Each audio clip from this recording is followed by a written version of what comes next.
सत श्री अकाल बई सारिਆਂ ਨੂੰ। मेरा नाम निशांत है तो मैं थोड़ा स्वागत करता हाँ AD4 IAS के YouTube चैनल पर।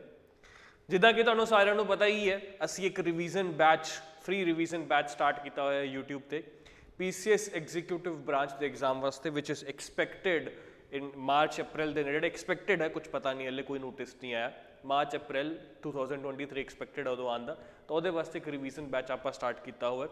This is the 4th lecture of Indian polity and most probably this would be the last lecture. ये हो सकता है कि लास्ट लेक्चर है, बिकॉज रिवीजन आप ओवरव्यू देखना है, आप सैक्शन ते ज़्यादा एम्फेसाइज करना है जिहदे मार्क क्वेश्चंस आने के चांसेस ज़्यादा रहेंगे। ठीक है, तो कुछ छोटे छोटे सैक्शंस वो आप नहीं कवर करांगे because obviously it is a revision batch. चलो ठीक है, स्टार्ट करते हैं। जो नैक्सट टॉपिक है, आप last class I think we discussed असी फंडामेंटल राइट्स कंप्लीट कर लिया सी, DPSP and fundamental duties complete कर लिया सी।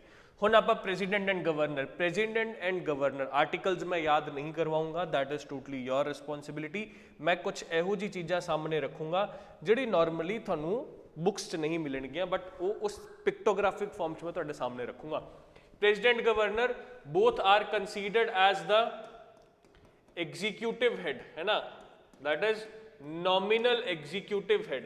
एग्जीक्यूटिव वो ऑर्गन है स्टेट दा, गवर्नमेंट दा, जेड़ा इंप्लीमेंटेशन वास्ते रिस्पॉन्सिबल हुंदा है। लैजिस्लेचर वो ऑर्गन है जेड़ा कानून मेकिंग, द लॉ मेकिंग वास्ते रिस्पॉन्सिबल हुंदा है, ते जेड़ा जुडिशरी है वो लॉ की प्रोटेक्शन या उहदा सेवियर की तरह काम करता है ना।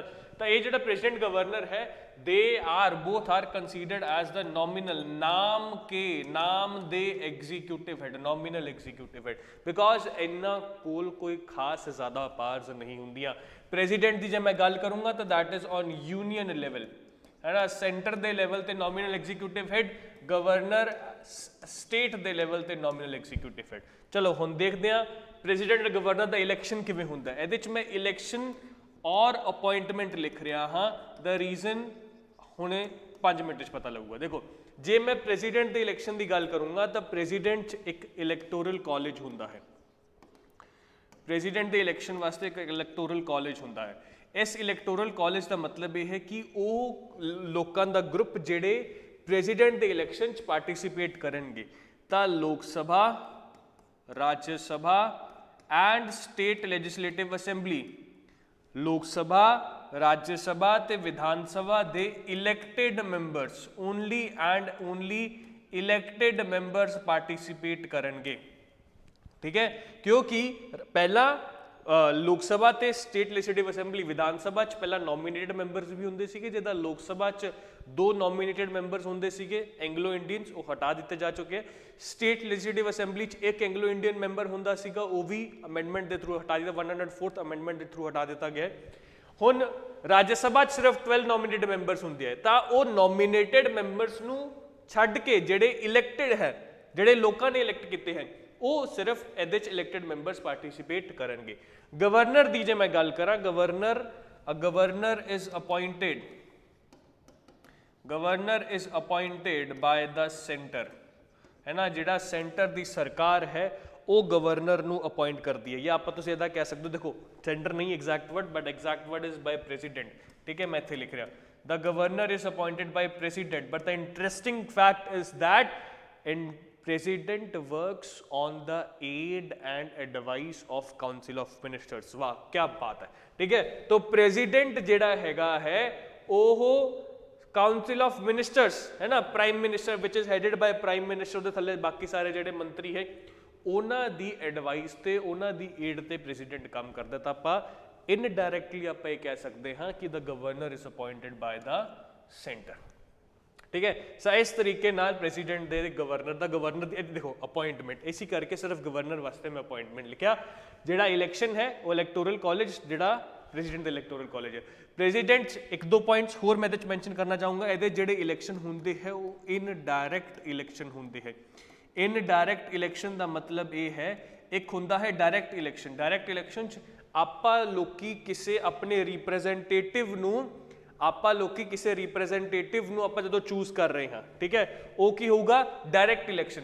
जदों लोकां ने किसी रिप्रैजेंटेटिव नूं चूज किया, वो रिप्रैजेंटेटिव फर्दर किसी रिप्रैजेंटेटिव नूं चूज कर रहा है, that is in direct election. ਤਾਂ ਇਹਦੇ 'ਚ ਆਪਾਂ ਲੋਕ ਸਭਾ ਦੇ ਮੈਂਬਰਸ ਨੂੰ ਚੂਜ਼ ਕੀਤਾ, ਆਪਾਂ ਸਟੇਟ ਲੈਜਿਸਲੇਟਿਵ ਅਸੈਂਬਲੀ ਦੇ ਮੈਂਬਰਸ ਨੂੰ ਚੂਜ਼ ਕੀਤਾ, ਤਾਂ ਇਹ ਅੱਗੇ ਸਾਰੇ ਮਿਲ ਕੇ ਪ੍ਰੈਜ਼ੀਡੈਂਟ ਨੂੰ ਚੂਜ਼ ਕਰ ਰਹੇ ਨੇ, ਤਾਂ ਕਰਕੇ ਇਨਡਾਇਰੈਕਟ ਇਲੈਕਸ਼ਨ ਹੈ।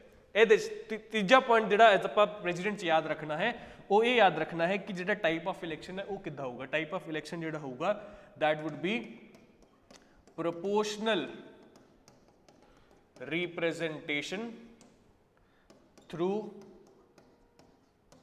single transferable vote,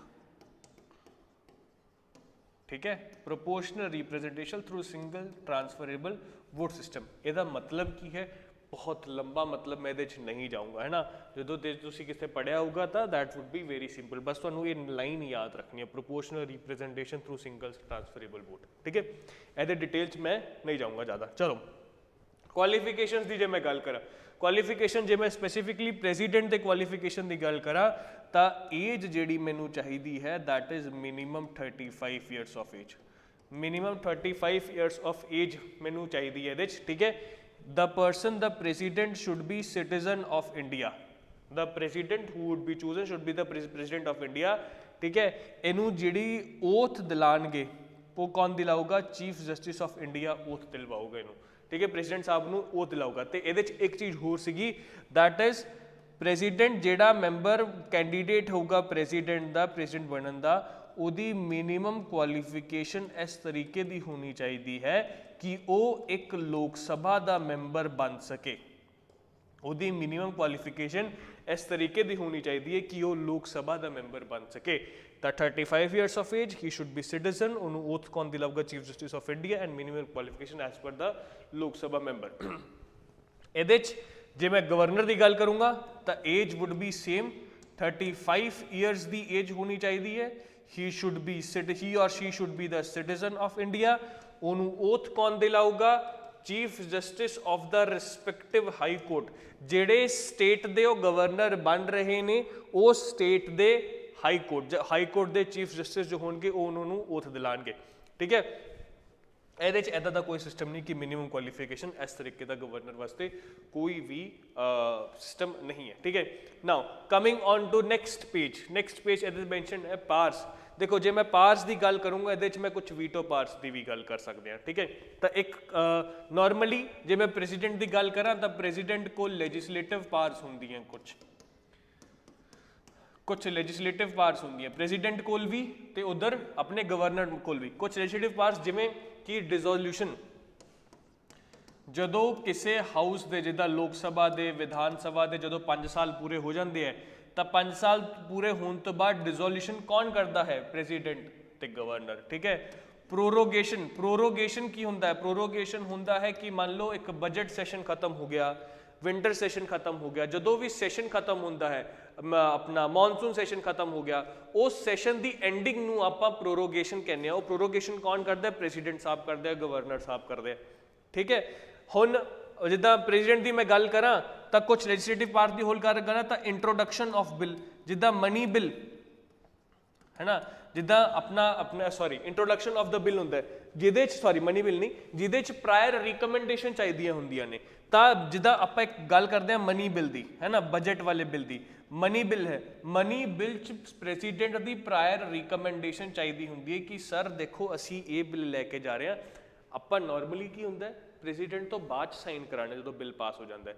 ਇਹਦੇ 'ਚ ਪ੍ਰਾਇਰ ਰਿਕਮੈਂਡੇਸ਼ਨ 'ਚ ਪਹਿਲਾਂ ਪ੍ਰੈਜ਼ੀਡੈਂਟ ਸਾਹਿਬ ਨੂੰ ਦਿਖਾਇਆ ਜਾਂਦਾ ਕਿ ਅਸੀਂ ਇਹ ਬਿੱਲ ਪ੍ਰਿਪੇਅਰ ਕੀਤਾ ਜੀ, ਦੱਸੋ ਇਹਨੂੰ ਲੋਕ ਸਭਾ ਰਾਜ ਸਭਾ 'ਚ ਲੈ ਕੇ ਜਾਈਏ ਨਾ ਲੈ ਕੇ ਜਾਈਏ, ਤਾਂ ਉਹ ਹਾਂ ਕਰਦੇ ਤਾਂ ਫਿਰ ਆਪਾਂ ਲੈ ਕੇ ਜਾਂਦੇ ਹੁੰਦੇ ਹਾਂ। ਤਾਂ ਇਸ ਤਰੀਕੇ ਦੀ ਕੁਝ ਲੈਜਿਸਲੇਟਿਵ ਪਾਵਰਸ ਹੁੰਦੀਆਂ ਨੇ ਜਿਹੜੀ ਆਪਣੇ ਪ੍ਰੈਜ਼ੀਡੈਂਟ ਕੋਲ ਕੁਝ ਲੈਜਿਸਲੇਟਿਵ ਪਾਵਰਸ ਹੁੰਦੀਆਂ ਨੇ।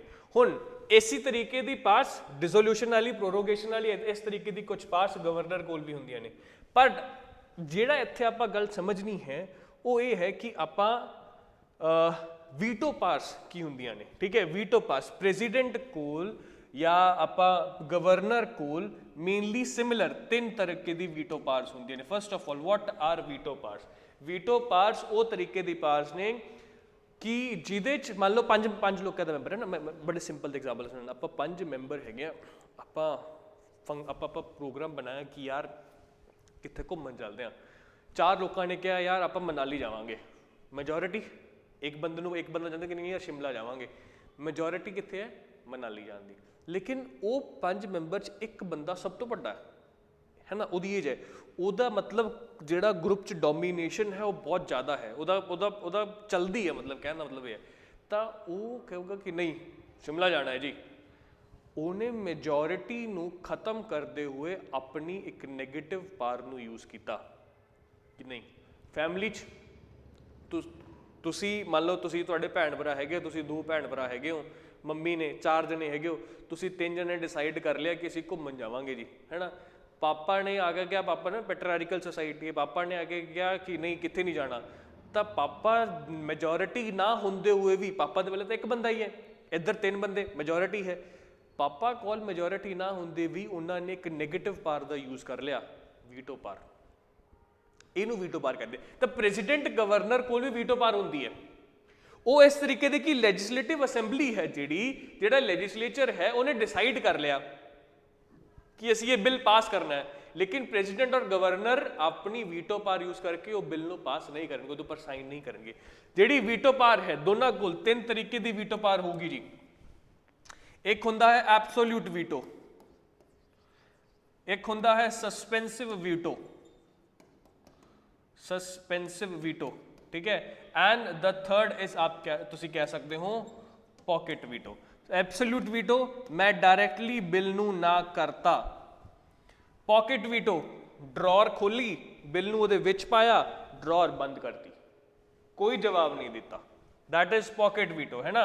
दैट इज उन्होंने कुछ है ना ही विद होल्ड इज असेंट, है ना, मतलब उन्हें की कहने कि पॉकेट वीटो उन्हें कोई जवाब नहीं दिता। Suspensive veto he send it for reconsideration, he or she send it for reconsideration ਕਿ ਮੇਰੇ ਹਿਸਾਬ ਨਾਲ ਤੁਹਾਨੂੰ ਇਹ ਚੇਂਜਸ ਕਰ ਲੈਣੇ ਚਾਹੀਦੇ ਆ, ਮੈਂ ਵਾਪਸ ਭੇਜ ਰਿਹਾ ਬਿੱਲ, ਮੈਂ ਸਾਈਨ ਨਹੀਂ ਕਰ ਰਿਹਾ, ਇਹ ਚੇਂਜਸ ਕਰ ਲਓ। ਮੰਨ ਲਓ ਲੈਜਿਸਲੇਚਰ ਨੇ ਚੇਂਜਸ ਨਹੀਂ ਕੀਤੇ, ਫਿਰ ਜਦੋਂ ਦੂਜੀ ਵਾਰੀ ਆਊਗਾ ਉਦੋਂ ਉਹਨਾਂ ਨੂੰ ਸਾਈਨ ਕਰਨਾ ਹੀ ਪਊਗਾ।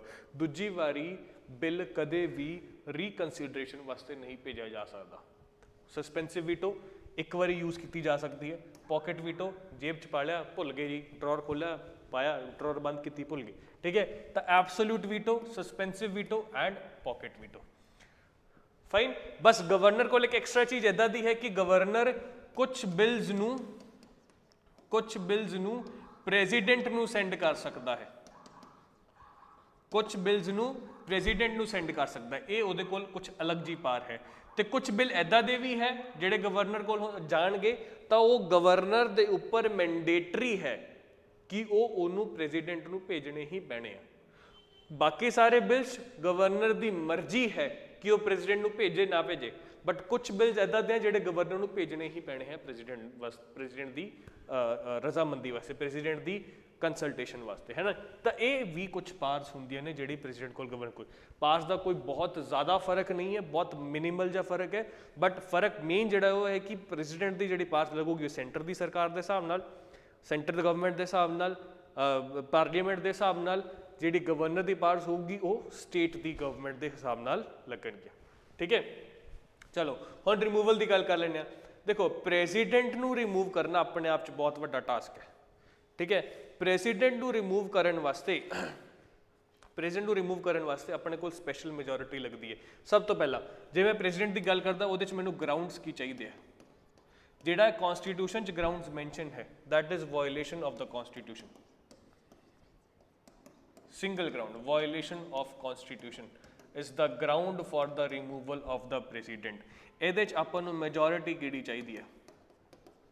ਨਾਰਮਲੀ ਇਸ ਨੂੰ ਇਹ ਟਾਈਪ ਆਫ ਮੈਜੋਰਿਟੀ ਨੂੰ ਸਪੈਸ਼ਲ ਮੈਜੋਰਿਟੀ 4 ਕਹਿੰਦੇ ਆ ਆਪਾਂ, बट कॉन्स्टिट्यूशन किथे भी ये स्पैशल मैजोरिटी है, ये एब्सोल्यूट मैजोरिटी है, इफेक्टिव मैजोरिटी है, ये वर्ड्स किथे भी यूज़ नहीं किए गए ने, ठीक है।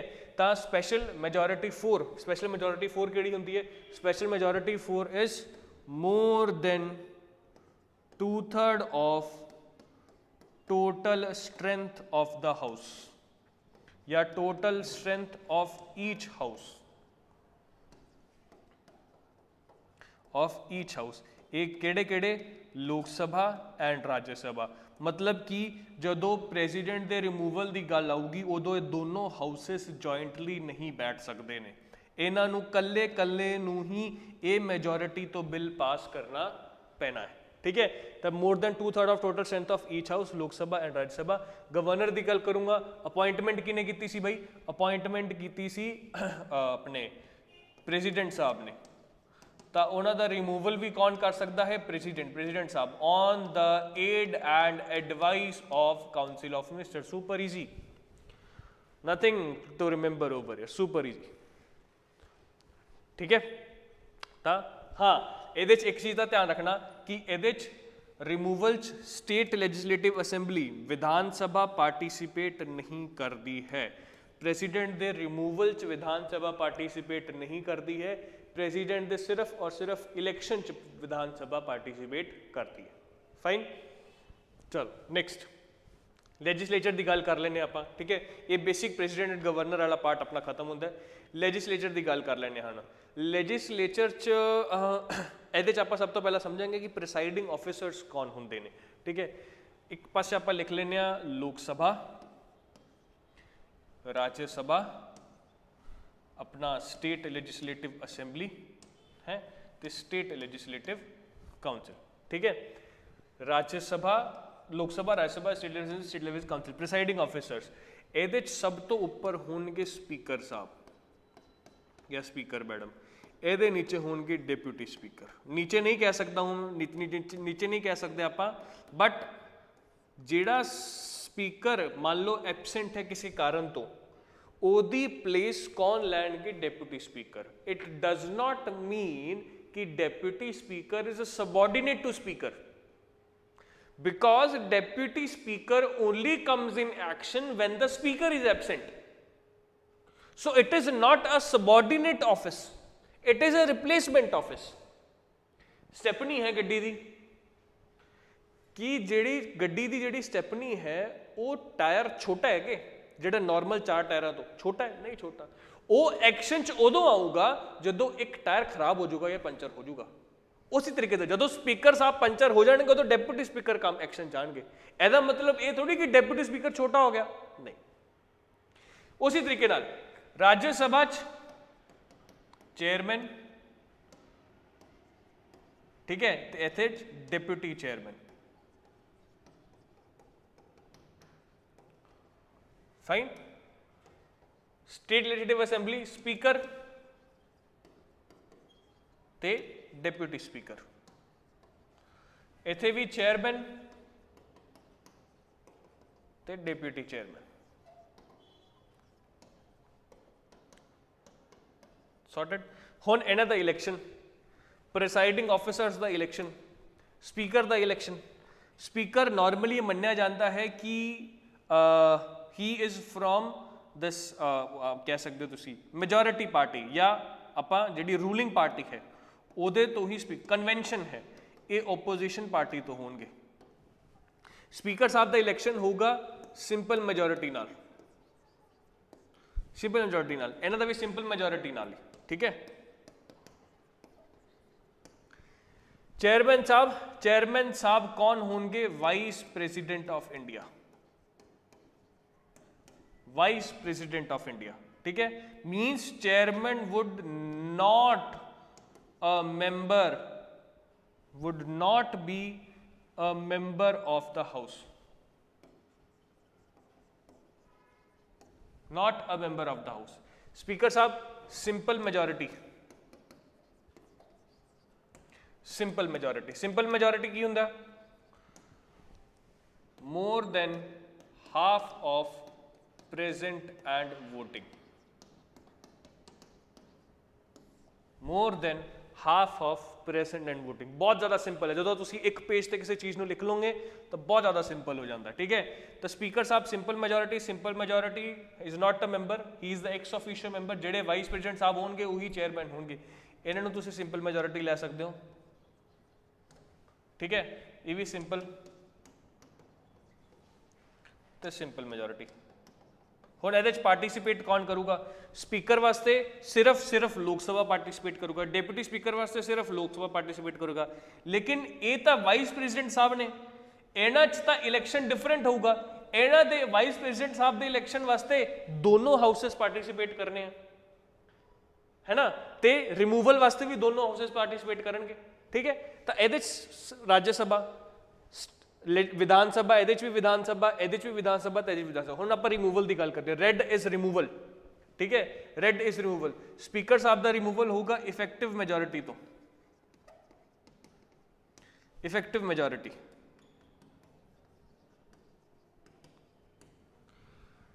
इन्हां दा रिमूवल सब तो, इन्हां दा सिलेक्शन इलैक्शन भी सब तो अलग ते रिमूवल भी सब तो अलग, because he is not a member of the house, ठीक है। तो इन्हां दा इलैक्शन कौन करूगा? लोक सभा राज्य सभा। इन्हां दा रिमूवल कौन करूगा? लोक सभा राज्य सभा, ठीक है। इन्हां दा भी इफेक्टिव। इफेक्टिव दा मतलब की है? इफेक्टिव दा मतलब है more than half of effective strength, more than half of effective strength. What is effective strength? Effective strength is equals to total strength minus ਉਹ ਮੈਂਬਰ ਜਿਹਦੀ ਡੈਥ ਹੋ ਚੁੱਕੀ ਹੈ, ਉਹ ਮੈਂਬਰ ਜਿਨ੍ਹਾਂ ਨੇ ਰਿਜ਼ਾਈਨ ਕਰ ਦਿੱਤਾ ਹੈ, ਤੇ ਉਹ ਮੈਂਬਰ ਜਿਨ੍ਹਾਂ ਨੂੰ ਡਿਸਕੁਆਲੀਫਾਈ ਕਰ ਦਿੱਤਾ ਜਾ ਚੁੱਕਿਆ ਹੈ। तीन तरीके के मैंबर आप माइनस करांगे, dead, who has resigned and who has been disqualified. जिन्हों की डेथ हो गई है, जिन्होंने हाउस ही छड़ दिता है, या जिन्होंने हाउस तो बाहर कढ़ दिता जा चुका है। एबसेंट वाले नहीं, एबसेंट वाले किते कैलकुलेट किए जाएंगे। तो effective strength is total strength minus dead minus who has been resigned and who has disqualified, ठीक है। तो इफेक्टिव ये भी सेम इफेक्टिव इफेक्टिव सारे इफेक्टिव हो जाऊगा, सॉर्टेड इत्थे भी इफेक्टिव हो जाऊगा। How difficult is that? यही चीज़ां, यही सब कुछ जो आप अड अड पेज ते लिखते हैं तो याद करना बड़ा मुश्किल होंदा है। यही सब चीज़ों जिहड़ी एक चीज़ है, जिहड़ी एक चीज़ नाल रिलेट करती है, उन्होंने एक पेज ते लिख दो, कंपैरिजन कर दो, सॉर्टेड, सिंपल। की मुश्किल है याद करना, दसो की डिफिकल्ट है? हुण तुसीं लोक सभा नूं जे अड पढ़ोगे, राज्य सभा नूं अड पढ़ोगे, इनू अड पढ़ोगे, इनू अड पढ़ के फिर तुहानूं लगूगा यार इन्हां याद किवें करांगे। ऑलवेज मेक थिंग्स सिंपल, उन्होंने एक पेज ते नोट कर लो। हुण कल नूं रिवाइज करना भी आसान है, इहदे च रिवीजन करना भी मुश्किल नहीं है, ठीक है। ये रिवाइज करना भी इनू भी बड़ा आसान है। इस तरीके आप सिलेबस कवर करीदा होंदा, अगे वास्ते ध्यान रखो। चलो anyways coming back to the topic, वापस आने आप। ये हो गया प्रिसाइडिंग ऑफिसर्स कौन कौन होंगे, उन्होंने इलैक्शन किदा किदा, लो हो गया इलैक्शन। ये प्रिसाइडिंग ऑफिसर के इलैक्शन की गल हो रही है, चलो आप उत्थे डिस्कस कर लिया। उन्होंने इलैक्शन हो गया। एबॉलिशमेंट, ठीक है। हुण आप एबॉलिशमेंट की गल इत्थे मैं की करना चाहना, एबॉलिशमेंट की गल जिहड़ा मैं करना चाहना कि जिहड़े हाउसेज है, ये जिहड़े लोक सभा है, लोक सभा, स्टेट लैजिस्लेटिव असैंबली, राज्य सभा एंड, चलो मैं इत्थे लोक सभा पर इत्थे लिख दे, एक मिनट होल्ड करो, राज्य सभा, स्टेट लैजिस्लेटिव असैंबली जिन्होंने आप विधान सभा भी कहने, तो स्टेट लैजिस्लेटिव काउंसिल। एबॉलिशमेंट मतलब कि कुछ ऐदा दा हो सकता है कि कल नूं सरकार कहे कि अज तो बाद लोक सभा नाम की कोई चीज़ ही नहीं होगी। की गल कर रहे हो सर, ऐसा किद्दां हो सकता है? नहीं हो सकता ना, पॉसिबल ही नहीं है, ठीक है। तो लोक सभा की जो मैं गल करा, it is permanent in nature, can not be abolished, this is permanent in nature. ऐदा नहीं हो सकता है कि लोक सभा का नामो निशान ही हट जाए, है ना, permanent. State legislative assembly, this is not permanent. Why? क्योंकि स्टेट्स दा एरिया चेंज किया जा सकता है। जिदा रिसेंटली जम्मू एंड कश्मीर जी स्टेट सी, ओदी स्टेट लेजिस्लेटिव बंद करके आप जम्मू एंड कश्मीर नूं यूटी बनाता, तो आप लद्दाख नूं एक यूटी बनाता, इनू हटाया जा सकता है। State legislative assembly council, this is also not permanent. ਇਹ ਵੀ ਜੇ ਸਟੇਟ ਦੀ ਸਰਕਾਰ ਚਾਹੇ ਤਾਂ ਬੰਦ ਕਰਵਾ ਸਕਦੀ ਹੈ, ਸਟੇਟ ਦੀ ਸਰਕਾਰ ਰਿਕੁਐਸਟ ਕਰ ਸਕਦੀ ਇਹਨੂੰ ਵਾਪਸ ਲੈ ਕੇ ਆਉਣ ਨੂੰ ਸੈਂਟਰ ਦੀ ਸਰਕਾਰ ਨੂੰ, ਠੀਕ ਹੈ। ਤਾਂ ਸਟੇਟ ਜੈਸੇ ਵਿਧਾਨ ਪਰਿਸ਼ਦ ਜਿਹਨੂੰ ਆਪਾਂ ਕਹਿੰਦੇ sir, these two are permanent, they cannot be abolished because they are the part of basic structure। ਜੇ ਇਹ ਬੰਦ ਹੋ ਗਿਆ ਤਾਂ ਫਿਰ ਡੈਮੋਕ੍ਰੇਸੀ ਖਤਮ ਹੋ ਗਈ। ਤੇ ਭਾਰਤ ਦੇ ਸੰਵਿਧਾਨ 'ਚ ਕੀ ਲਿਖਿਆ ਹੋਇਆ ਹੈ? Democracy, India is a democratic country, ਹੈ ਨਾ। ਤਾਂ ਉਹ ਕਿੱਦਾਂ ਪੋਸੀਬਲ ਹੈ? ਇਹਨੂੰ ਹਟਾਉਣਾ ਇਜ਼ ਨਾਟ ਪੋਸੀਬਲ। ਤਾਂ ਡੈਮੋਕ੍ਰੇਸੀ ਨੂੰ ਦੇਖਦੇ ਹੋਏ, ਧਿਆਨ 'ਚ ਰੱਖਦੇ ਹੋਏ ਇਹ ਦੋਨਾਂ ਨੂੰ ਹਟਾਉਣਾ ਪੋਸੀਬਲ ਨਹੀਂ ਹੈ। ਫਾਈਨ। ਸਟਰੈਂਥ ਜੀ ਹੁਣ ਆਪਾਂ ਗੱਲ ਕਰੀਏ ਜਾਂ Lok Sabha, Raj Sabha, state legislative assembly and state legislative council. Strength ਜੀ ਆਪਾਂ ਗੱਲ ਕਰੀਏ ਤਾਂ ਇਹਦੇ 'ਚ ਆਪਣੇ ਕੋਲ ਮੈਕਸਿਮਮ ਸਟਰੈਂਥ ਹੈ ਉਹ ਹੈ 552। ਮੈਕਸਿਮਮ ਸਟਰੈਂਥ ਇਜ਼ 552, ਮਤਲਬ ਆਪਣੇ ਕੋਲ ਕਲਾਸ ਸੀਟਾਂ ਕਿੰਨੀਆਂ ਨੇ? ਮੈਕਸਿਮਮ ਸਟਰੈਂਥ ਉਹਦੇ 'ਚ ਕਿੰਨੇ ਬੱਚੇ ਆਏ ਹੋਏ ਨੇ, ਕਿੰਨੇ ਬੱਚਿਆਂ ਨੇ ਸੀਟਾਂ ਭਰ ਗਈਆਂ ਨੇ, ਹੈ ਨਾ। ਐਬਸੈਂਟ ਨਹੀਂ, ਕਿੰਨੇ ਬੱਚਿਆਂ ਨੇ ਐਡਮਿਸ਼ਨ ਲੈ ਲਿਆ ਹੈ, that is current strength, current strength, ਠੀਕ ਹੈ। ਤਾਂ ਲੋਕ ਸਭਾ 'ਚ 542 ਹੈ ਤੇ ਨਾਰਮਲੀ 552 ਹੈ ਤੇ ਕਰੰਟ ਸਟਰੈਂਥ ਇਜ਼ 553।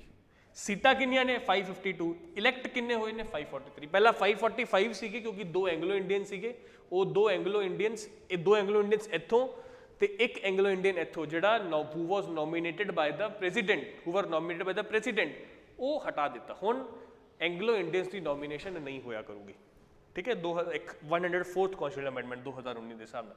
ਲੋਕ ਸਭਾ ਦੀ ਜੇ ਮੈਂ ਗੱਲ ਕਰਾਂ, ਲੋਕ ਸਭਾ 'ਚ maximum strength is 250। Lok Sabha 'ਚ maximum strength is 250 and current strength is 245। ਇਹਦੇ 'ਚ 233 are elected and 12 are nominated.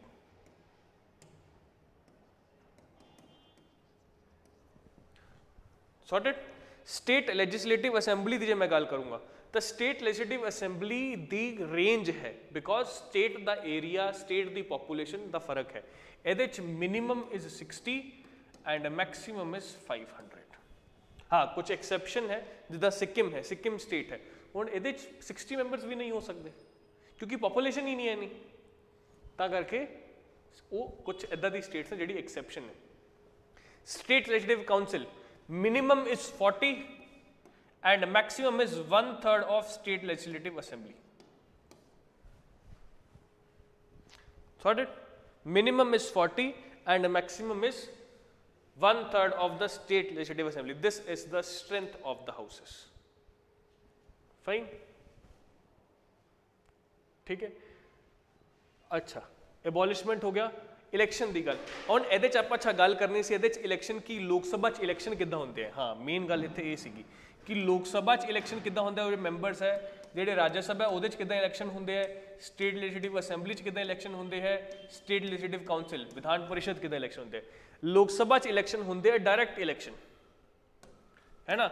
Direct election, people elected their representative, direct election, people elected their representative further elected one more representative, indirect election। direct election होंगे, ठीक है। ਇਹਦੇ 'ਚ ਹੋਊਗਾ first past the post system, first past the post system। what is first past the post system? first past the post system is ਕਿ ਤੁਹਾਡੇ ਕੋਲ 4 option ਹੈ, 4 ਕੈਂਡੀਡੇਟਸ ਹੈ, ਤੁਸੀਂ ਕਿਸੇ ਇੱਕ ਨੂੰ ਹੀ ਹਾਂ ਕਰ ਸਕਦੇ ਹੋ। ਨਾਰਮਲੀ ਰਾਜ ਸਭਾ ਦੇ ਇਲੈਕਸ਼ਨ, ਪ੍ਰੈਜ਼ੀਡੈਂਟ ਸਾਹਿਬ ਦੇ ਇਲੈਕਸ਼ਨ, ਵਾਈਸ ਪ੍ਰੈਜ਼ੀਡੈਂਟ ਸਾਹਿਬ ਦੇ ਇਲੈਕਸ਼ਨ 'ਚ ਕੀ ਹੁੰਦਾ ਹੈ, ਇਹ ਰੈਂਕਿੰਗ ਦਿੱਤੀ ਜਾਂਦੀ ਹੈ। ਮੰਨ ਲਓ 4 ਕੈਂਡੀਡੇਟਸ ਨੇ ਤਾਂ ਉਹਨਾਂ ਦੀ ਰੈਂਕਿੰਗ ਕੀਤੀ ਜਾਂਦੀ ਕਿ ਮੇਰੀ ਫਰਸਟ ਪ੍ਰੈਫਰੈਂਸ ਇਹ ਹੈ, ਮੇਰੀ ਸੈਕੰਡ ਪ੍ਰੈਫਰੈਂਸ ਇਹ ਹੈ, ਮੇਰੀ ਥਰਡ ਪ੍ਰੈਫਰੈਂਸ ਇਹ ਹੈ, ਮੇਰੀ ਫੋਰਥ ਪ੍ਰੈਫਰੈਂਸ ਇਹ ਹੈ। ਮਤਲਬ ਕਿ ਮੇਰੇ ਹਿਸਾਬ ਨਾਲ A ਇਲੈਕਟ ਹੋਣਾ ਚਾਹੀਦਾ ਹੈ, ਜੇ A ਨਾ ਹੋਵੇ ਤਾਂ B ਇਲੈਕਟ ਹੋਣਾ ਚਾਹੀਦਾ, ਜੇ B ਨਾ ਹੋਵੇ ਤਾਂ C, ਨਹੀਂ ਤਾਂ ਫਿਰ D ਹੋਣਾ ਚਾਹੀਦਾ। ਫਰਸਟ ਪਾਸ ਦਾ ਪੋਸਟ ਸਿਸਟਮ 'ਚ ਕੀ ਹੈ ਕਿ ਬਈ ਤੁਸੀਂ ਇੱਕ B ਨੂੰ ਹੀ ਸਿਲੈਕਟ ਕਰ ਸਕਦੇ ਹੋ ਬਸ, you can not rank them, ਠੀਕ ਹੈ। ਇੱਥੇ 5 ਇਅਰਸ ਦਾ ਟੈਨਿਓਰ ਰਹੂਗਾ, 5 ਸਾਲ। 5 ਸਾਲ ਤੋਂ ਪਹਿਲਾਂ ਖਤਮ ਹੋ ਸਕਦਾ ਹੈ ਜੇ ਨੋ ਕੌਨਫੀਡੈਂਸ ਆ ਜਾਵੇ, ਹੈ ਨਾ, ਨੋ ਕੌਨਫੀਡੈਂਸ ਮੋਸ਼ਨ ਪਾਸ ਹੋ ਜਾਵੇ, ਠੀਕ ਹੈ। ਨੋ ਕੌਨਫੀਡੈਂਸ ਮੋਸ਼ਨ ਪਾਸ ਹੋ ਜਾਵੇ ਤਾਂ 5 ਸਾਲ ਤੋਂ ਪਹਿਲਾਂ ਵੀ ਇਹ ਹੋ ਸਕਦਾ, ਪ੍ਰੀ ਮੈਚੁਰ ਤੁਸੀਂ ਕਹਿ ਸਕਦੇ ਹੋ ਕਿ ਡਿਸੋਲੂਸ਼ਨ। ਲੋਕ ਰਾਜ ਸਭਾ ਚ ਹੋਣਗੇ ਇਨਡਾਇਰੈਕਟ ਇਲੈਕਸ਼ਨ। ਇਨਡਾਇਰੈਕਟ ਇਲੈਕਸ਼ਨ ਕਿੱਦਾਂ, ਜਿਹੜੇ MLA ਸਾਹਿਬ ਨੇ ਸਟੇਟ ਲੈਜਿਸਲੇਟਿਵ ਅਸੈਂਬਲੀ ਦੇ ਮੈਂਬਰਸ ਰਾਜ ਸਭਾ ਦੇ ਮੈਂਬਰਸ ਨੂੰ ਇਲੈਕਟ ਕਰਦੇ ਨੇ, ਤੇ ਸਟੇਟ ਲੈਜਿਸਲੇਟਿਵ ਅਸੈਂਬਲੀ ਨੂੰ ਕਿਹਨੇ ਚੂਜ਼ ਕੀਤਾ, ਅਸੀਂ। We elected MLAs further elects Raj Sabha members, ਤਾਂ ਇਨਡਾਇਰੈਕਟ ਇਲੈਕਸ਼ਨ। ਇਹਦੇ ਚ ਸਿਸਟਮ ਪ੍ਰੋਪੋਰਸ਼ਨਲ ਰਿਪਰੈਜ਼ੈਂਟੇਸ਼ਨ, ਉਹੀ ਪ੍ਰੈਜ਼ੀਡੈਂਟ ਸਾਹਿਬ ਵਾਲਾ, proportional representation through single transferable vote. Vice presidents ਵੀ ਇਹੀ ਹੁੰਦਾ ਹੈ, through single transferable vote system. State legislative assembly, ਅੱਛਾ ਇਹਦਾ ਇੱਕ ਮੈਂਬਰ ਦਾ ਜਿਹੜਾ ਟੈਨਿਓਰ ਹੋਊਗਾ 6 years। ਵੈਸੇ ਹਾਊਸ ਦਾ ਟੈਨਿਓਰ ਦੇਖੀਏ ਤਾਂ ਉਹ ਇਨਫਾਈਨਾਈਟ ਹੈ। ਕਿਉਂ? ਕਿਉਂਕਿ 1/3 members dissolve after every 2 years। 1/3 members dissolve after every 2 years। ठीक है। State legislative assembly direct elections, we people directly choose their representatives। ਇਹਦੇ ਚ ਵੀ first past the post system।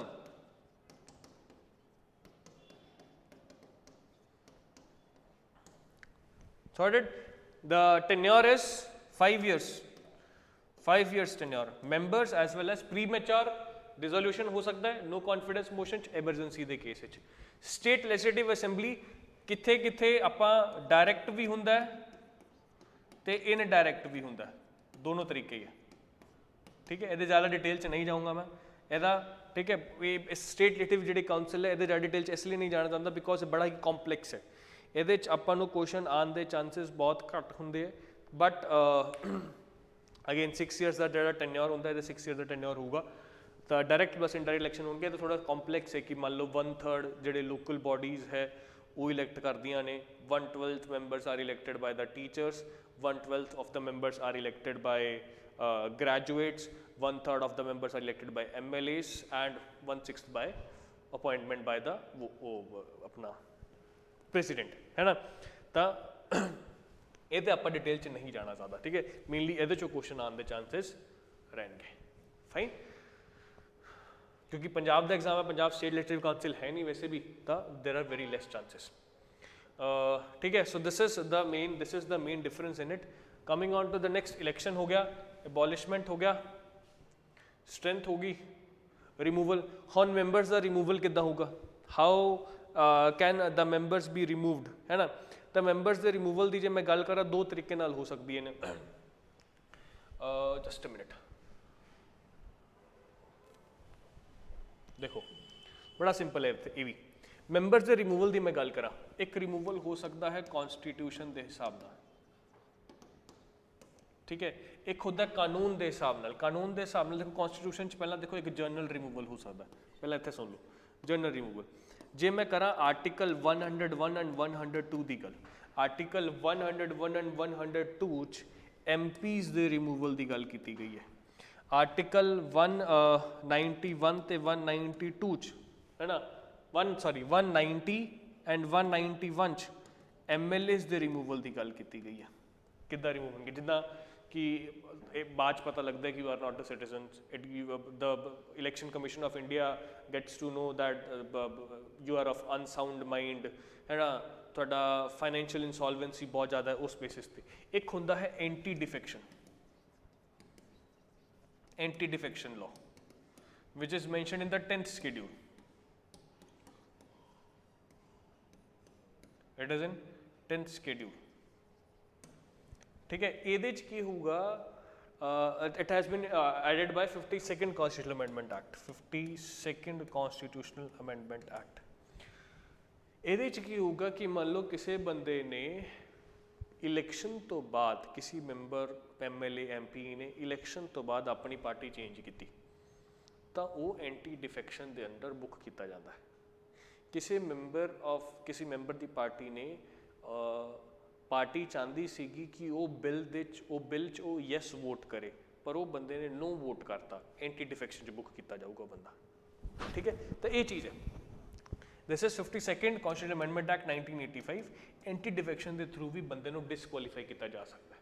एक होंगे अपने को representation of people act. Representation of people act removal किस basis पे हो सकता है कि पता लग गया कि तुसी इलैक्शन के टाइम च कोई ऑफेंस किया सी, तुसी करप्शन च इन्वॉल्व हो गए हो, तुसी कोई क्रिमिनल ऑफेंस कर दिता है, तो वो रिमूवल हो सकता है। तो इस तरीके नाल जिहड़े है रिमूवल किए जा सकते हैं member of parliament and member of legislative assembly दे, ठीक है।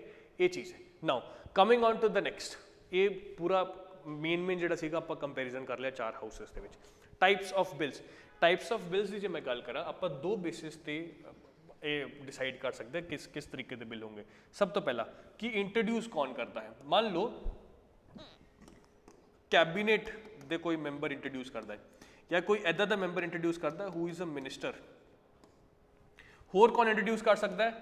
An member of parliament who is not a minister,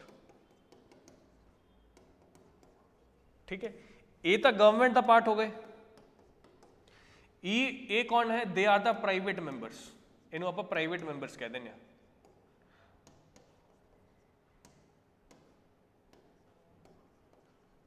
private members जेड़ा बिल ये इंट्रोड्यूस करनगे उन्होंने कहांगे आप गवर्नमेंट बिल। जेड़ा बिल ये इंट्रोड्यूस करनगे उन्होंने आप कहांगे private member bill. It would be known as private member bill, ठीक है। तो दो तरीके दे bill. Financial aspect, financial aspect है या नहीं है, उस बेसिस पे तीन बिल है। एक है ऑर्डिनरी बिल, एक है मनी बिल, एक है फाइनेंशियल बिल। ऑर्डिनरी बिल ये फाइनेंशियल एस्पैक्ट नहीं होगा, मतलब ये पैसे की कोई गल नहीं की जाऊगी। ऑर्डिनरी बिल जिहदा ट्रिपल तलाक, ठीक है, जिहदा farms bill, it was just an idea. जेडे सिर्फ आइडिया के बेसिस ते बिल लैके आए जाएंगे वो सिर्फ ऑर्डिनरी बिल है ना। मनी बिल ये तो पैसे की गल होगी, इट ओनली टॉक्स अबाउट पैसा। Example is budget. Financial bill it talks about idea plus money. Example सरकार ने डिसाइड किया कि सुप्रीम कोर्ट के जिदा सुप्रीम कोर्ट या हाई कोर्ट के जोड़े जजिज उन्होंने इनक्रीज किया जाए। इट्स एन आइडिया, बट वो जो पैसा जो इनक्रीज करांगे तो उन्होंने सैलरी भी देनी पड़ेगी। That is idea plus money, financial bill है ना।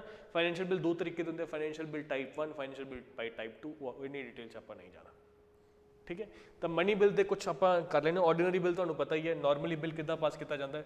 एक मान लो जो गवर्नमेंट बिल की जो मैं गल करा तो यदा ड्राफ्ट बनाऊगी cabinet. It would be represented in Lok Sabha या राज्य सभा कितने भी रिप्रजेंट कर सकते हो, ठीक है। फिर प्रेसिडेंट साहब उन्होंने साइन कर देंगे। मनी बिल थोड़ा केस डिफरेंट है। मनी बिल ड्राफ्ट बनूगा, ड्राफ्ट बनने तो बाद ये अपने उन्होंने को जाऊगा, स्पीकर साहब को जाऊगा। स्पीकर साहब would say it as, speaker साहब दसणगे, इंपॉर्टेंट पॉइंट, स्पीकर साहब दसणगे कि ये मनी बिल है कि नहीं। क्यों? चेयरमैन साहब नहीं दस सकते, नहीं, लोक सभा के स्पीकर साहब ही दसणगे कि ये मनी बिल है या नहीं है। इंपॉर्टेंट पॉइंट है, जरूरी है, कन्फ्यूज होने वाली गल है, ठीक है। उस तो बाद प्रेसिडेंट साहब को भेजा जाऊगा। प्रेसिडेंट साहब देंगे अपनी प्रायर रिकमेंडेशन, जी मैं हमने लैजिस्लेटिव पावर्स की गल की सी कि प्रेसिडेंट कोल गवर्नर कोल कुछ लैजिस्लेटिव पावर्स होंदियां ने। उहदे च एक है कि ये इन्हां कोल बिल जिहड़ा मनी बिल है उहदे बारे प्रायर रिकमेंडेशन देंगे। फिर ये बिल सब तो पहला लोक सभा च जाऊगा, राज्य सभा च नहीं जाऊगा। उस तो बाद राज्य सभा च जाऊगा, उस तो बाद ये प्रेसिडेंट साहब फिर इनू साइन करेंगे। तो मनी बिल वास्ते पहला ड्राफ्ट स्पीकर, प्रेसिडेंट, लोक सभा, राज्य सभा, प्रेसिडेंट अगेन जिहड़ा साइन करेंगे। लोक सभा, राज्य सभा, मनी बिल की गल कर रहे हैं पूरी। राज्य सभा कोल बिल पहुंचे नू 14 दिन हो गए हैं, 2 हफ्ते हो गए, राज्य सभा ने कोई रिस्पॉन्स नहीं दिता। ये मन्निया जाऊगा कि राज्य सभा ने बिल पास कर दिता। राज्य सभा का जिहड़ा से है मनी बिल बहुत ज़्यादा घट है, बहुत ज़्यादा घट है। मतलब मनी बिल के केस आप राज्य सभा को कुछ ज़्यादा कंसीडर नहीं करते, ठीक है। तो राज्य सभा कोल मनी बिल पहुंचे ਨੂੰ 14 दिन हो गए, कोई जवाब नहीं दे रही राज्य सभा, ਅਸੀਂ ਇਹ ਮੰਨ ਲਾਂਗੇ कि राज्य सभा तो बिल पास हो चुके हैं। मान लो राज्य सभा को नॉर्मल बिल्स की राज्य सभा को रिकमेंडेशन दिंदी है तो लोक सभा ਨੂੰ कंसीडर करना पैंदा है, फिर वो कंसीडरेशन करके फिर उन्होंने फिर पास करनगे। मनी बिल केस राज्य सभा ने कोई रिकमेंडेशन दी, लोक सभा को वापस बिल जाऊगा, इट डिपेंड्स अपॉन लोक सभा कि वो रिकमेंडेशन मन्ने ना मन्ने, कंसीडर करे ना करे, कोई प्रॉब्लम नहीं। It totally depends upon the Lok सभा। कंसीडर ना करे डायरेक्टली उस तो बाद प्रेसिडेंट ਨੂੰ ਭੇਜ ਦੇ, ਸਾਈਨ ਹੋ ਜਾਊਗਾ। ਇਹ ਦੋ ਤਿੰਨ ਚੀਜ਼ਾਂ ਮਨੀ ਬਿਲ ਦੇ ਰਿਗਾਰਡਿੰਗ ਆਪਾਂ ਧਿਆਨ ਰੱਖਣੀਆਂ ਨੇ। ਪਹਿਲੀ ਕਿ ਮਨੀ ਬਿਲ ਹੈ, ਉਹ ਬਿਲ ਮਨੀ ਬਿਲ ਹੈ ਜਾਂ ਨਹੀਂ ਹੈ, ਕੌਣ ਡਿਸਾਈਡ ਕਰਦਾ? ਸਪੀਕਰ, ਨਾਟ ਚੇਅਰਮੈਨ। ਉਹ 14 ਦਿਨ ਦਾ ਜਿਹੜਾ ਟਾਈਮ ਹੈ, राज्य सभा का बहुत घट से होंदा है मनी बिल के केस है ना, तो राज्य सभा कुछ खास पार्टिसिपेट नहीं कर सकती है, ठीक है। तो ordinary bill, money bill, financial bill, government bill, private member bill, ठीक है। ये दो तरह के जोड़े बिल है वो इंपॉर्टेंट है। जुडिशरी की गल कर लेना। जुडिशरी की जी गल है बेसिक जो मैं करा तो बेसिक यही है कि सब तो थले होंगे अपने डिस्ट्रिक्ट कोर्ट्स, है ना। डिस्ट्रिक्ट कोर्ट्स तो उपर अपने होंगे है हाई कोर्ट, हाई कोर्ट तो उपर होंगे अपने सुप्रीम कोर्ट। डिस्ट्रिक्ट कोर्ट के थले किसी कितने लोअर कोर्ट्स भी कहते हैं आप, वो थले अपने को ग्राम न्यायालय भी होंगे, है ना, ग्राम न्यायालय भी जिन्होंने आप कहते हैं। तो ये जोड़ा मेन है कि ये हायरार्की की है कि सब तो उपर सब तो पहले अपने को होगा सुप्रीम कोर्ट, सुप्रीम कोर्ट तो बाद उत्थे अपने को हाई कोर्ट जो स्टेट लैवल पे, डिस्ट्रिक्ट कोर्ट जिन्होंने आप lower court, normally district court को ही लोअर कोर्ट बनया जाता है, फैमिली कोर्ट आ जाते हैं, है ना, वो अपने को फास्ट ट्रैक कोर्ट्स आ जाते हैं। तो बहुत घट जगह पर स्टेट टू स्टेट बहुत घट जगह पर होंगे कि डिस्ट्रिक्ट कोर्ट अड हो तो लोअर कोर्ट अड हो। नॉर्मली इट इज कंसीडर्ड कि district court and lower court are the same only, है ना। ग्राम न्यायालय वो थले होंगे ग्राम न्यायालय जोड़े विलेज लेवल पे होंगे। तो this is the hierarchy which is followed when it comes to district, ठीक है। ये एक चीज़ होर होंगी है ग्राम न्यायालय के लैवल ते लोक अदालत। जिहड़ा लोक अदालत है,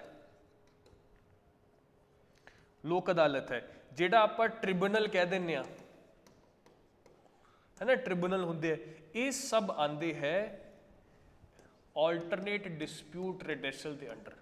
नॉर्मली जिहड़ा कन्वेंशनल जिहड़ा ट्रेडिशनल तरीका है जो कॉन्स्टिट्यूशन च मैंशनड है वो यही है, बट इन्हां दे उपर जिहड़ा भार है केसिस का 4-5 करोड़ केसिस का भार है, जिहड़े पेंडिंग केसिस है, उस चीज़ को ध्यान रखते हुए आप एक ऑल्टरनेट डिस्प्यूट रिड्रेसल सिस्टम बना रखा है जिससे ट्रिब्यूनल वगैरह आ जाते हैं, जिससे लोक अदालत आ जाता है, ठीक है। So this is the basics about the judiciary जिहड़ा तुहानूं थोड़ा बहुत पता होना चाहिए ना। फास्ट ट्रैक कोर्ट्स आ जाते हैं उहदे च, तो ये ADR वाला सिस्टम थोड़ा बहुत आ जाता है, ठीक है। हुण जुडिशरी फर्दर आप गल करते हैं अपॉइंटमेंट, सुप्रीम कोर्ट ते हाई कोर्ट की गल करांगे, डिस्ट्रिक्ट कोर्ट की गल नहीं करांगे, ग्राम न्यायालय की गल नहीं करांगे, लोक अदालत की गल आप नहीं करांगे। ये अपॉइंटमेंट कौन करूँगा? सुप्रीम कोर्ट की जो मैं गल करूँगा, पहला सुप्रीम कोर्ट लिखा करूँगा मैं। सुप्रीम कोर्ट जी अपॉइंटमेंट करेंगे वो करेंगे प्रेसिडेंट साहब, ठीक है। सुप्रीम कोर्ट जी अपॉइंटमेंट करेंगे वो करेंगे प्रेसिडेंट साहब, ठीक है। हाई कोर्ट भी अपॉइंटमेंट कौन करेंगे? प्रेसिडेंट साहब। Sorted appointment, letter of appointment देना। हुण जे मैं ओथ की गल करा तो सुप्रीम कोर्ट ओथ कौन दिलाऊगा? सुप्रीम कोर्ट के किसी भी जज नूं, चीफ जस्टिस ऑफ इंडिया नूं, उस तो बाद प्रेसिडेंट साहब। और हाई कोर्ट कौन ओथ दिलाऊगा? गवर्नर साहब। Basic difference.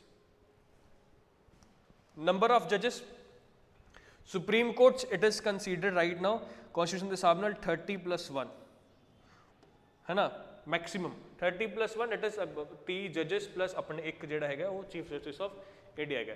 सुप्रीम कोर्ट ये कॉन्स्टिट्यूशन च मैंशन होंदा है, सुप्रीम कोर्ट की जो मैं गल करा। जे मैं गल करदा हाँ हाई कोर्ट की, तो हाई कोर्ट की इट मे वेरी, है ना, हालांकि it is determined by president. दोनों केस कौन डिटरमाइन करता है कितने मेंबर होगा? Ultimately president. प्रेसिडेंट डिसाइड्स कि कितने, sorry, supreme court parliament decides क्योंकि कॉन्स्टिट्यूशन चेंज किया जा सकता है। हाई कोर्ट कितने जजेस होंगे वो प्रेसिडेंट साहब डिसाइड करते हैं,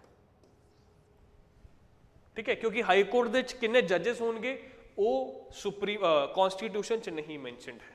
fine, next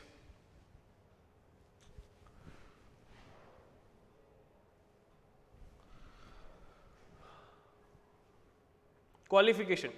What are the qualification required to be appointed as a Supreme Court judge? Supreme Court ਦੇ ਜੱਜ ਦੀ qualification ਦੀ ਮੈਂ ਗੱਲ ਕਰਾਂ ਤਾਂ ਤੁਸੀਂ you should be a citizen, ਤੁਸੀਂ ਹਾਈ ਕੋਰਟ 'ਚ 5 ਸਾਲ ਐਜ਼ ਅ ਜੱਜ ਕੰਮ ਕੀਤਾ ਹੋਣਾ ਚਾਹੀਦਾ, ਠੀਕ ਹੈ, ਜਾਂ ਫਿਰ ਤੁਸੀਂ ਹਾਈ ਕੋਰਟ ਦੇ ਦੇਖੋ ਪਲੱਸ ਜਿੱਥੇ ਹੈ ਉਹਦਾ ਮਤਲਬ ਇਹ ਹੈ ਕਿ ਸਿਟੀਜ਼ਨ ਹੋਣਾ ਜ਼ਰੂਰੀ ਹੈ, ਪਲੱਸ ਇਹ ਹੋ ਸਕਦਾ ਹੈ ਜਾਂ ਫਿਰ ਹਾਈ ਕੋਰਟ ਦੇ ਤੁਸੀਂ ਐਡਵੋਕੇਟ ਹੋ ਸਕਦੇ ਹੋ ਐਟਲੀਸਟ 10 ਸਾਲ ਵਾਸਤੇ,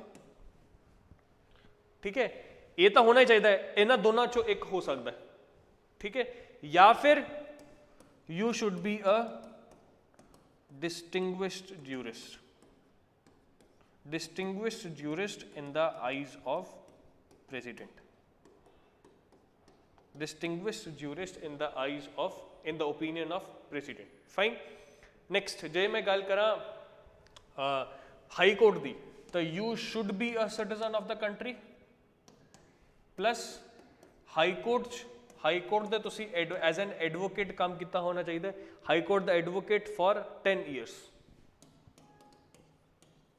ਠੀਕ ਹੈ, ਔਰ high court sorry district court ਦੇ ਜੱਜ ਦੀ ਤਰੀਕੇ ਨਾਲ ਤੁਸੀਂ ਕੰਮ ਕੀਤਾ ਹੋਣਾ ਚਾਹੀਦਾ district courts, that is for at least 10 years.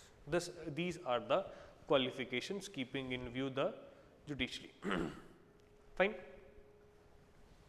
Next, appointment. ਜੇ ਮੈਂ ਗੱਲ ਕਰਾਂ ਚੀਫ ਜਸਟਿਸ ਆਫ ਇੰਡੀਆ ਦੀ, ਇੱਥੇ ਮੈਂ ਗੱਲ ਕਰੂੰਗਾ chief justice of N high court, ਇੱਥੇ ਮੈਂ ਗੱਲ ਕਰੂੰਗਾ ਸੁਪਰੀਮ ਕੋਰਟ ਦੇ ਜੱਜਸ, ਇੱਥੇ ਮੈਂ ਗੱਲ ਕਰੂੰਗਾ ਹਾਈ ਕੋਰਟ ਦੇ ਜੱਜਸ। Chief justice of India the appointment ਦੇ ਹਿਸਾਬ ਨਾਲ ਇੱਕ ਕਨਵੈਨਸ਼ਨ ਹੈ, ਪ੍ਰਥਾ ਹੈ। ਕਨਵੈਨਸ਼ਨ ਕੀ ਹੈ ਕਿ ਸੀਨੀਅਰ ਮੋਸਟ ਜੱਜ of Supreme Court will be appointed as Chief Justice of India. ਇਹਦੇ 'ਚ ਕਨਸਟੀਟਿਊਸ਼ਨ 'ਚ ਨਹੀਂ ਲਿਖਿਆ ਹੋਇਆ senior most judge, this is also in convention of the respective high court. Sorted. Supreme Court 'ਚ ਤੇ ਹਾਈ ਕੋਰਟ ਦੇ ਜੱਜਸ ਵਾਸਤੇ ਸਾਡੇ ਕੋਲ ਇੱਕ ਸਿਸਟਮ ਹੈ ਜਿਹਨੂੰ ਆਪਾਂ ਕਹਿੰਦੇ ਹਾਂ ਕੋਲੀਜੀਅਮ ਸਿਸਟਮ। ਕੋਲੀਜੀਅਮ ਸਿਸਟਮ 'ਚ ਜੇ ਮੈਂ ਸੁਪਰੀਮ ਕੋਰਟ ਦੀ ਗੱਲ ਕਰਦਾ, ਸੁਪਰੀਮ ਕੋਰਟ ਦੇ ਜੱਜ ਦੇ ਅਪਾਇੰਟਮੈਂਟ ਵਾਸਤੇ chief justice of India plus 4 senior most supreme court ਜੱਜਸ ਇੱਕ ਨਾਮ ਰਿਕਮੈਂਡ ਕਰਨਗੇ। ਹਾਈ ਕੋਰਟ 'ਚ chief justice of India plus 2 senior supreme court ਜੱਜਸ ਪਾਰਟਿਸਿਪੇਟ ਕਰਨਗੇ, ਇੱਕ ਨਾਮ ਰਿਕਮੈਂਡ ਕਰਨਗੇ ਕਿਹਨੂੰ? ਪ੍ਰੈਜ਼ੀਡੈਂਟ ਸਾਹਿਬ ਨੂੰ, ਤੇ ਪ੍ਰੈਜ਼ੀਡੈਂਟ ਸਾਹਿਬ ਫਿਰ ਅਪਾਇੰਟਮੈਂਟ ਕਰਨਗੇ। ਆਪਾਂ ਪਿਛਲੀ ਸਲਾਈਡ 'ਚ ਦੇਖਿਆ ਸੀਗਾ ਕਿ ਅਪਾਇੰਟਮੈਂਟ ਕੌਣ ਕਰੂਗਾ? ਦੋਨੋਂ ਕੇਸਿਸ ਪ੍ਰੈਜ਼ੀਡੈਂਟ ਸਾਹਿਬ। ਤਾਂ ਇਹ ਕੋਲੀਜੀਅਮ ਸਿਸਟਮ, ਇਹਦੇ 'ਚ 5 ਜੱਜਸ, ਇਹਦੇ 'ਚ 3 ਜੱਜਸ, ਠੀਕ ਹੈ। ਨਾਮ ਕਿਹਨੂੰ ਰਿਕਮੈਂਡ ਕਰਨਗੇ? ਪ੍ਰੈਜ਼ੀਡੈਂਟ ਸਾਹਿਬ ਨੂੰ। ਤੇ ਪ੍ਰੈਜ਼ੀਡੈਂਟ ਸਾਹਿਬ ਕਿਹਦੇ ਕਹਿਣ ਤੇ ਅਪਾਇੰਟਮੈਂਟ ਕਰਨਗੇ? ਓਬਵੀਅਸਲੀ ਕਾਉਂਸਿਲ ਆਫ ਮਿਨਿਸਟਰਸ ਦੇ ਕਹਿਣ ਤੇ। ਉਹ ਚੀਜ਼ ਤਾਂ ਬਹੁਤ ਵਾਰੀ ਰਿਪੀਟ ਹੋ ਚੁੱਕੀ ਹੈ, ਠੀਕ ਹੈ, ਉਹ ਚੀਜ਼ ਬਹੁਤ ਵਾਰੀ ਰਿਪੀਟ ਹੋ ਚੁੱਕੀ ਹੈ। ਤਾਂ ਕੋਲੀਜੀਅਮ ਕੀ ਹੈ? It is a group of judges, chief justice plus 4 senior most judges, chief justice plus 2 senior most supreme court judges। हाँ, ਜੇ ਆਪਾਂ ਹਾਈ ਕੋਰਟ ਦੀ ਗੱਲ ਕਰਦੇ ਹਾਂ, ਹਾਈ ਕੋਰਟ ਅਪਾਇੰਟਮੈਂਟ ਵਾਸਤੇ ਨਾਰਮਲੀ ਇਹ ਪ੍ਰਥਾ ਹੈ ਕਿ ਉਹ ਗਵਰਨਰ ਨੂੰ ਥੋੜਾ ਬਹੁਤ ਪੁੱਛ ਲਿਆ ਜਾਂਦਾ ਹੈ ਨਾ, ਕਿ ਜਾਂ ਸੌਰੀ ਗਵਰਨਰ ਨੂੰ ਨਹੀਂ, ਹਾਈ ਕੋਰਟ ਦੇ ਜਦੋਂ ਹਾਈ ਕੋਰਟ ਨੂੰ ਜਦੋਂ ਗੱਲ ਕਰਦੇ ਉਦੋਂ ਥੋੜਾ ਬਹੁਤ ਕੰਸਲਟੇਸ਼ਨ ਲੈ ਲਿੱਤੀ ਜਾਂਦੀ ਕਿ ਹਾਈ ਕੋਰਟ ਦੇ ਜਿਹੜਾ ਚੀਫ ਜਸਟਿਸ ਹੈ ਕਿ ਸਾਹਿਬ ਕਰਨਾ ਚਾਹੀਦਾ ਨਹੀਂ ਕਰਨਾ ਚਾਹੀਦਾ, ਉਹ ਥੋੜਾ ਬਹੁਤ ਗੱਲਬਾਤ ਕਰ ਲੈਂਦੇ ਆਪਾਂ, ਠੀਕ ਹੈ। So this is how appointment takes place in judiciary, ਠੀਕ ਹੈ। ਤੇ ਜੇ ਮੈਂ ਰਿਮੂਵਲ ਦੀ ਗੱਲ ਕਰੂੰਗਾ, ਰਿਮੂਵਲ ਦੀ ਗੱਲ ਵੀ ਬਹੁਤ ਲੰਬੀ ਹੈ ਵੈਸੇ ਤਾਂ, ਰਿਮੂਵਲ ਦੀ ਗੱਲ ਬਹੁਤ ਲੰਬੀ ਹੈ, ਬਟ ਮੈਂ ਰਿਮੂਵਲ ਤੁਹਾਨੂੰ ਇੱਦਾਂ ਹੀ ਦੱਸ ਦੇਣਾ। ਰਿਮੂਵਲ 'ਚ 2 ਬੇਸਿਸ ਤੇ ਰਿਮੂਵਲ ਹੋ ਸਕਦਾ ਹੈ, ਇੱਕ ਪ੍ਰੂਵਡ ਮਿਸਬਿਹੇਵੀਅਰ, ਇੱਕ ਇਨਕੈਪੈਸਿਟੀ, ਠੀਕ ਹੈ। Proved misbehaviour can be a ground for removal, incapacity can be a ground for removal of a judiciary, ਠੀਕ ਹੈ। ਇਹਦੇ ਵਿੱਚ ਲੋਕ ਸਭਾ ਰਾਜ ਸਭਾ ਪਾਰਟੀਸਿਪੇਟ ਕਰਦੇ ਹੈ। ਲੋਕ ਸਭਾ ਰਾਜ ਸਭਾ ਪਾਰਟੀਸਿਪੇਟ ਕਰਨ ਤੋਂ ਬਾਅਦ ਇਹਦੇ 'ਚ ਸਪੈਸ਼ਲ ਮੈਜੋਰਿਟੀ ਟੂ, ਮੈਂ ਇੱਥੇ ਲਿਖ ਰਿਹਾ, ਲੋਕ ਸਭਾ and Rajya Sabha would participate, then by special majority 2. Special majority 2 is more than 2/3 of present and voting plus more than half of total strength of the house. इस majority तो उन्होंने remove कर दिता जाता है। ठीक है, मैं बहुत ज़्यादा डिटेल्स नहीं जाऊँगा, पूरा प्रोसीजर नहीं डिस्कस करूँगा क्योंकि उत्थों क्वेश्चन आने के चांसेस बहुत घट ने। बस तुहानूं इन्ना ध्यान रखना कि लोक सभा राज्य सभा पार्टिसिपेट करते हैं। What can be the grounds for the removal? The grounds for the removal is proved misbehaviour and the second is अपना incapacity. Fine. So this is proved misbehavior and incapacity. So this can be the on basis of this this was a removal है ना। ਹੁਣ ਪਾਰਸ ਕਿੱਦਾਂ ਕਿੱਦਾਂ ਹੋਣਗੀਆਂ? ਹੁਣ ਆਪਾਂ ਜੇ ਪਾਰਸ ਦੀ ਗੱਲ ਕਰੀਏ ਤਾਂ ਸੁਪਰੀਮ ਕੋਰਟ ਕੋਲ ਤੇ ਹਾਈ ਕੋਰਟ ਕੋਲ ਕਿੱਦਾਂ ਕਿੱਦਾਂ ਦੀ ਪਾਰਸ ਹੋਣਗੀਆਂ? ਇੱਕ ਪਾਰਸ ਹੁੰਦੀ ਹੈ ਸੁਪਰੀਮ ਕੋਰਟ ਹਾਈ ਕੋਰਟ ਕੋਲ ओरिजिनल जुरिसडिक्शन। ओरिजिनल जुरिसडिक्शन का मतलब है कि इदां दे केसेस जेडे डायरैक्टली सुप्रीम कोर्ट या हाई कोर्ट कोल आएंगे। ठीक है, जिद्दां सुप्रीम कोर्ट कोल जेडे डायरैक्टली मान लो दो स्टेट्स डिस्प्यूट है, स्टेट वर्सेस स्टेट है या सेंटर वर्सेस स्टेट है, तो वो डिस्प्यूट सुप्रीम कोर्ट रिजॉल्व करूगा। स्टेट वर्सेस स्टेट का डिस्प्यूट है, हाई कोर्ट तो पार्टिसिपेट कर ही नहीं सकता। हाँ, हाई कोर्ट उदों पार्टिसिपेट कर सकता। ओरिजिनल जुरिसडिक्शन हाई कोर्ट की गल करा जे मैं तो अपना हैगा जिहड़ा इलैक्शन के रिगार्डिंग कोई डिस्प्यूट है वो हाई कोर्ट कोल ओरिजिनल जुरिसडिक्शन। ठीक है, एक टाइप ऑफ जुरिसडिक्शन होंदी है अपीलेट जुरिसडिक्शन कि अपील कर करके आप जा सकते हैं। कुछ केसेस इदां होंदे हैं जिहड़े सुप्रीम कोर्ट तक जाते भी नहीं है। मान लो 5000 रुपए की चोरी का केस है, सुप्रीम कोर्ट थोड़ी ये इंटरफेयर करूगा, सुप्रीम कोर्ट एक्सेप्ट ही नहीं करता। तो अपील करके भी आप किहड़े जा सकते हैं ना। तो नॉर्मली आप हर एक जा सकते जिसका सिविल और क्रिमिनल केसेस है, सिविल और क्रिमिनल केसेस है तो सुप्रीम कोर्ट को भी जा सकता है, हाई कोर्ट को भी जा सकता है। सारे सिविल और क्रिमिनल केसेस जा सकते हैं बट जाते नहीं होंगे। ऑब्वियसली सोच के देखो ना, तुम एडवोकेट नूं ही 2-3 लाख रुपये तो फीस दे दोगे सर 5000 रुपये पिछे, है ना। ये चीज़ है। एक्स्ट्रा ऑर्डीनरी जुरिसडिक्शन इन्हां कोल किहड़ी हुंदी है? एक टाइप हुंदी है एक्स्ट्रा ऑर्डीनरी। एक्स्ट्रा ऑर्डीनरी है रिट्स। सुप्रीम कोर्ट कोल रिट्स अपने आर्टिकल 32 च, हाई कोर्ट कोल रिट्स हैं आर्टिकल 226 आर्टिकल 32 च। हाँ, सुप्रीम कोर्ट कोल आर्टिकल 32 ये बारे आप गल कर चुके हैं, तो हाई कोर्ट कोल 226। ठीक है, ये चीज़ है। एडवाइजरी भी होंगी है but advisory is not important. मतलब Supreme Court as an advisory काम कर सकती है, अपना प्रेसिडेंट की एडवाइजरी तक काम कर सकती है। प्रेसिडेंट को एडवाइस दे सकता है सुप्रीम कोर्ट कि मान लो कोई नैशनल इंपॉर्टेंस की गल हैगी है तो फिर सुप्रीम कोर्ट दे भी सकती है, नहीं भी दे सकती है।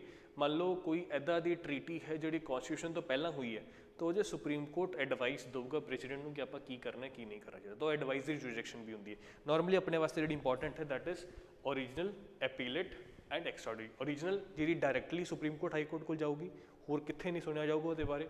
अपीलेट अपील करके आप जा सकते। एक्स्ट्राऑर्डिनरी जी सब तो अलग है, दैट इज रिट्स। ठीक है, तो ये कुछ जुरिसडिक्शन है, पावर्स है जी सुप्रीम कोर्ट हाई कोर्ट को दी गई ने। प्रैक्टिस क्वेश्चन थोड़ा बहुत प्रैक्टिस कर लेना। Which of the following veto powers is not processed by the President of India? President of India कोल किहड़े वीटो पावर्स नहीं होंदे है? किहड़े किहड़े होंदे पहले याद कर ली आप। Absolute veto. एब्सोल्यूट वीटो की कहता है? टोटली तुसी ना करता। सस्पेंसिव वीटो, सस्पेंसिव वीटो तुसी रीकनसीडरेशन वास्ते भेजता। एक अपने कोल हुंदा pocket veto, you did not give an answer, कोई आंसर नहीं, नो यस ना ही नो कुछ भी नहीं। तो 3 होंगे। क्वालिफाइड वीटो नहीं होंदा है, क्वालिफाइड वीटो इंडिया च नहीं है। तो आंसर इज नॉट, पूछा है ना उन्हें, The answer would be B. Sorted? Next, the Vice President of India can resign from his office at any time by addressing the resignation. ਜਿਹੜੇ Vice President of India है ਉਹ ਆਪਣਾ resignation ਕਿਹਨੂੰ ਦੇਣਗੇ? ਆਪਣੇ ਸੀਨੀਅਰ ਨੂੰ, obviously President of India. He would give the resignation to the President of India. ठीक है? Next, how much is the quorum of the House of the Parliament? First of all, what is quorum? Quorum ਹੁੰਦਾ ਹੈ ਕਿ minimum strength ਜਿਹੜੇ house 'ਚ ਚਾਹੀਦੀ ਹੈ ਆਪਾਂ ਨੂੰ to start the day. ਹੈ ਨਾ, ਮੰਨ ਲਓ ਕਲਾਸ 'ਚ ਇੱਕ ਵੀ ਬੱਚਾ ਨਹੀਂ ਹੈ, ਮੈਂ ਪੜਾਉਂਗਾ ਕਿਹਨੂੰ? ਤਾਂ ਮੈਨੂੰ ਮਿਨੀਮਮ 2-3 ਬੱਚੇ ਤਾਂ ਚਾਹੀਦੇ ਪੜ੍ਹਾਉਣ ਵਾਸਤੇ। ਤਾਂ ਹਾਊਸ ਦੇ ਪ੍ਰੋਸੈਸ ਨੂੰ, ਹਾਊਸ 'ਚ ਡਿਬੇਟ ਸਟਾਰਟ ਕਰਨੀ ਹੈ, ਡਿਸਕਸ਼ਨ ਸਟਾਰਟ ਕਰਨੀ ਹੈ, ਉਹ ਹਾਊਸ ਡਿਸਕਸ਼ਨ ਸਟਾਰਟ ਕਰਨ ਵਾਸਤੇ ਮਿਨੀਮਮ ਬੰਦੇ ਜਿਹੜੇ ਚਾਹੀਦੇ ਹੁੰਦੇ ਹੈ ਉਹਨੂੰ ਆਪਾਂ ਕੋਰਮ ਕਹਿੰਦੇ ਆ। ਤੇ quorum is the 1/10 of the membership of the house. ठीक है, quorum is the 1/10 of the membership of the house.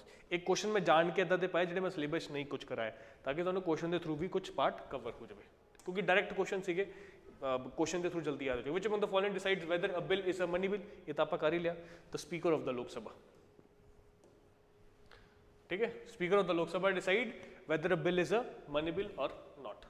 Next, dispute between states come to the Supreme Court under which of the following? ਜਿਹੜੇ Supreme Court called dispute है, dispute between states, और directly Supreme Court सो किहदे अंदर आणगे? Appellate नहीं, appeal होकर नहीं आणगे, direct आंदे है।